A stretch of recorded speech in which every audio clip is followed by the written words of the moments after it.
እሼቱ መለሰ በገደምዳሜው ባምቢ ሀበሻን ለምን የቤተ ክርስቲያንን ስራ ማስታወቂያ ትሰራለች?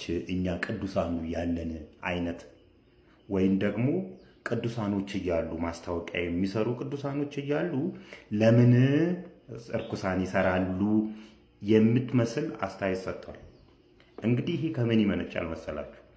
ቤተ ክርስቲያንን ደጋግሞ ከመዝረፍ፣ ከቤተ ክርስቲያን ደጋግሞ ኮሚሽን ከመብላት፣ ቤተ ክርስቲያን ደጋግሞ ከመሄድ የተነሳ ኢየሱስ አጎታቸው ይመስላቸዋል።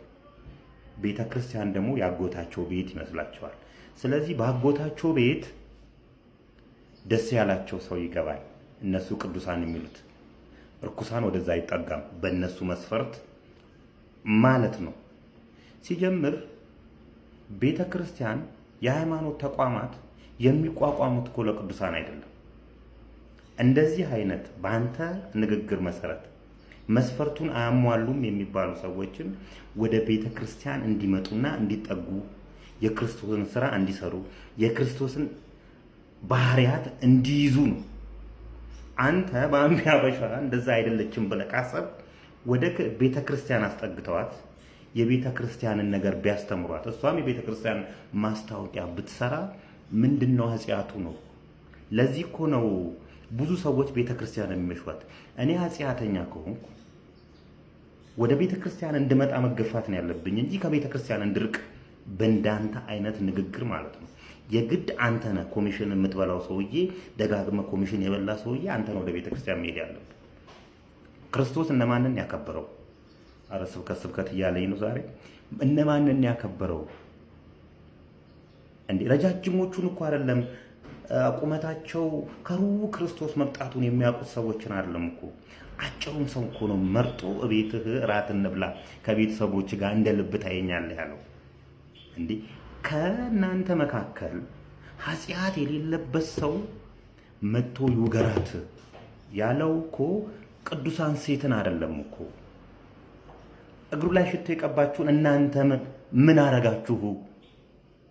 የመጣው ክርስቶስ ወደ ምድር የመጣው እኮ ለአጽያን እንጂ ለጻድቃን አይደለም። አቶ ሼቱ ምን እያልክ ነው? ስለዚህ ቤተ ክርስቲያን የሥነ ምግባር ማስተማሪያ ቦታ ነች። ከቤተ ክርስቲያን የሸሹ ሰዎችን መመለሻ ቦታ ነች። በእርግጥ ያቺ ልጅ ሸሽታ ወይም ደግሞ የቤተ ክርስቲያንን መስፈርት የማታሟላ ከሆነ መስፈርቱን ስለማላቀው ነው። መስፈርቱን የምታወጣው አንተ አይደለህም። ኑ ወደዛው ቤተ ክርስቲያን መምጣት አለባቸው። ሁሉም የክርስቶስ ልጆች ስለሆኑ ማለት ነው። ስነ ምግባርም መማር አለባቸው። ቅዱስ የሆኑትማ ቅዱስ ናቸው። በቃ አለቀ እኮ። መምጣት ያለበት እንዳውም በስነ ምግባራቸው ትክክል አይደሉም የተባሉ ሰዎች ናቸው ወደ ቤተ ክርስቲያን መምጣት ያለባቸው። አንተና አንተን የመሰሉ ሰዎች ግን ተደጋግሞ ቤተ ክርስቲያንን ከመብላታቸው የተነሳ ኢየሱስ አጎታቸው የሚመስላቸው ሰዎች እንደዚህ ሰዎችን ታረቃቸዋል።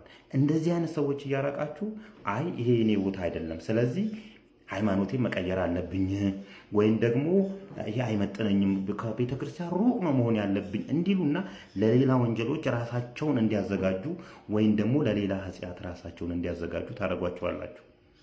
የቤተ ክርስቲያን ጉልላት ላይ ያሉት የሰጎን እንቁላሎች ናቸው። ምን ማለት ነው? የሰጎን እንቁላል ለምንድነው ቤተ ክርስቲያን ላይ የሚደረገው? ሰጎን እንቁላሏን ጥላ እስኪፈለፈል ድረስ ባልና ሚስቶቹ እየተቀያየሩ እንቁላሉን ይጠብቃሉ። አይናቸው ከእንቁላሉ ላይ አይነሳም። ክርስቶስም ከቤተ ክርስቲያን ላይ አይኑ አይነሳም ለማለት ተምሳሌትነቱ ያ ነው። ክርስቶስ አይኑ የማይነሳበት ቦታ አንድ ኃጢአተኛ የተባለ ሰው ወደዛ ስለሄደ ምንድነው ኃጢአቱ? አንተ ማን ነው ቅዱስ ያደረገ? ሲጀምር ደነዝ። ለካ ደነዝ አይልም ሰባኪ።